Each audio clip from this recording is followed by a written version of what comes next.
Welcome to Astro Morning Tea at ICRAR. I'm Greg. And I'm Luke. And we're going to talk about all sorts of interesting science story. And the first one off the rank, Luke. We're talking about the amazing announcement that's come out recently about the detection of water on Mars. Water on Mars! Wow. That's a beautiful lake exciting. on the surface. We can just go I know. swimming. Pina coladas. Oh, it's going to be great. You know, a beach holiday on Mars. There'll be British people there with their towels out already. It's great. As soon as the announcement came out. It'll be me and Elon Musk just like buddying around going, electric cars. It's going to be amazing. So this is the story coming out of Italy about the detection of a potential reservoir of water about 1.5 kilometres below the surface of Mars. It's hard to get to. Yeah, I know. Yeah, not so good. So this is from radar imaging from Marsis, is the probe that was actually measuring it. So what they've done is they've shone radar onto Mars, and they've actually looked for the signals that they get back, and they've shown that the detection of this is very similar to what you would get for lakes under the ice in Antarctica and Greenland. There you go. Which is very cool. And of course, why we're excited, what you're thinking right now is where there's water that's salty with minerals in it that may not be frozen, there may be, say it with me, life. We've gone all like children's TV. I know, it's brilliant. great. I like it. Well, it feels like that. It's a pretty exciting story, though. It is. But the possibility of there being liquid water there is amazing. Very cold, very salty. Could be leaching through rocks. Doesn't have to be a complete body of water, but it's still really exciting because people have been trying to detect, obviously, liquid water on Mars for a very, very long time. Are they calling it a brine? Is it? That's a bad word. When they say brine, I'm almost like brine. Life doesn't like brine. Like really Life salty. like No, brine. really, really salty. So super salty. Yeah. I hope it's not a brine. Yeah, Don't be a no, brine. no brine. Anyway. No brine. No brine. Anyway, so that was the big news story this week. Very exciting. It is. Moving on to another news story.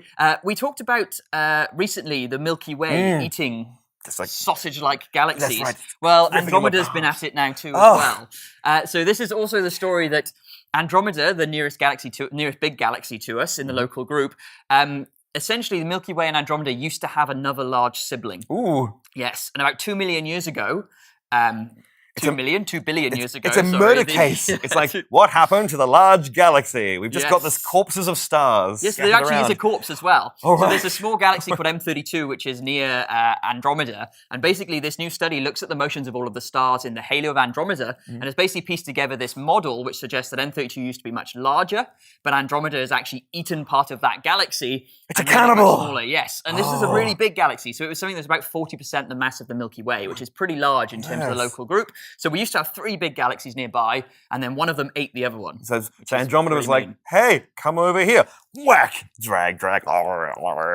Nothing happened here. And the trapezium's just going around going, oh no. I have to like tone down the stories so that they can't be misconstrued by you into cannibalism. But well, look, that's what the facts seem to say. That is the facts. And you do only present the facts. I only.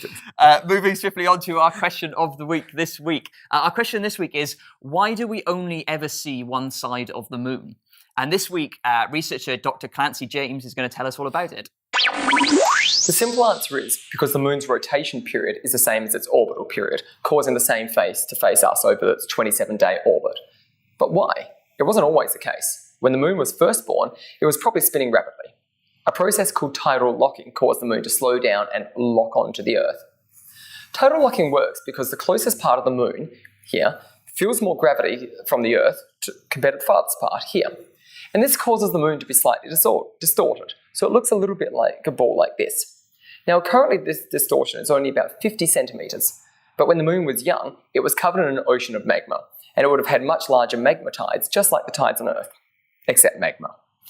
These bulges point towards the Earth, but a spinning moon pulls the bulges away. Now, the Earth's gravity pulls back on the close bulge more than it spins up from the far bulge. This causes the spinning to slow down until the bulge is pointing directly towards the Earth, at which point it's tidally locked, and we only see this face. Thank you, Clancy, for answering that question about why we can only see one side of the moon. I hope that answers our listeners' query. But you know what I need right now, Luke? You know what I need? What do you need, Greg? A random fact. Oh, well, I will happily me. provide you with one. Yes. So our random fact of the week this week.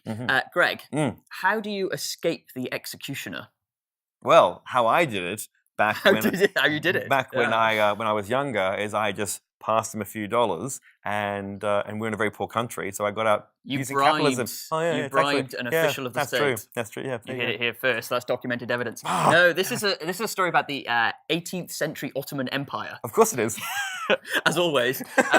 You're such an obsessive about the 18th century I Ottoman know. Empire. That's all I talk about all the time. I can't stop. Is that because you're a young Turk? Is that a thing? Bad. I'm the one with the bad puns, Greg. That's Stop right. it. Yes, I'm the sensible one. Yeah. No, this is a story about executions that went on in the 18th good. century Ottoman Empire. It was a pretty gruesome place. They actually used to do lots of executions, and most of those executions happened in the palace grounds in Istanbul. You've got to have something to do. You have, yes. And It's a good family day out. Bring the executioners- kids. Interestingly, as a side note, the executioners actually doubled as gardeners, and they were called gardeners. So they did the gardening in the palace, and they also killed people. Trimming the hedges, if you know what I mean. They also had a sliding scale of how you were executed depending on your rank in society. Pretty gruesomely, they decided that the highest ranking officials should be strangled by hand because they thought it was a clean, bloodless death. It's pretty horrible. But Greg, there was a way to get away. So in the 18th century, Obviously, give all your stuff away, and just, I'm not a lord anymore. I'm just a peasant. I think you then just got killed in a more gruesome way, probably. That's no winning. No, the out was that if you were one of the highest levels of society, you actually had a chance where you would race the head gardener or executioner over 300 meters, and if you won, you weren't killed. You were simply banished from the empire. Yeah, and this is a dominant thing that people used to race the head gardener for 300 meters around the palace grounds and down to the fish market, and if they won, they would get away. And then the majority of people actually lost because the head gardener was a pretty fit guy. It was Usain Bolt. It's just like, oh no! But there are documented evidence of people actually winning the race and surviving. So you can escape the executioner if you stay fit and healthy. Stay fit and healthy, Greg, or they'll get you. They're going to get me. And with that bombshell, thank you, Luke. You have been watching ICRAR at Morning Tea, Astro Morning Tea, ICRAR. You can never get these right I don't know where I am. I don't know where I am. But you've been watching You're it. so blown away by the fact. I am actually a little bit nervous now about my lack of. I'm more of a jogger. I'm more of a long distance You're guy. long distance, yeah, So not a if I can keep him going with 5 kilometers, I'll be okay. But like a short sprint, probably not. Oh, help me! He's gonna kill me. Anyway, have a good day. Goodbye.